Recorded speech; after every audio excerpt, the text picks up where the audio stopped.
Hey Ventura, get ready to silly walk. Ventura Parks and Recreation has designated special silly walk and roll zones in your local parks. Now, you may be wondering, what's a silly walk and roll zone? Well, it's simple.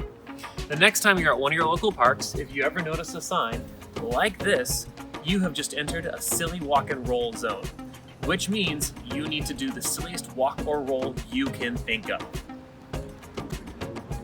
The silly zones are designed for maximum fun in a short distance.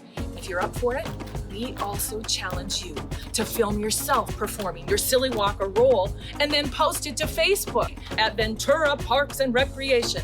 Once again, post it to Facebook with the tag at Ventura Parks and Recreation.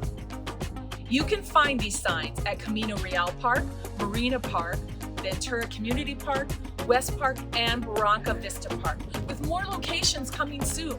This opportunity is free and available to anyone visiting a city park that has a silly walk zone. So grab members of your household and come up with the silliest walk or roll that you can think of. Just a reminder, while you're doing your silly walk or roll, remember to follow all guidelines for reducing the spread of COVID-19. We look forward to seeing your videos. Have fun and stay safe, Ventura.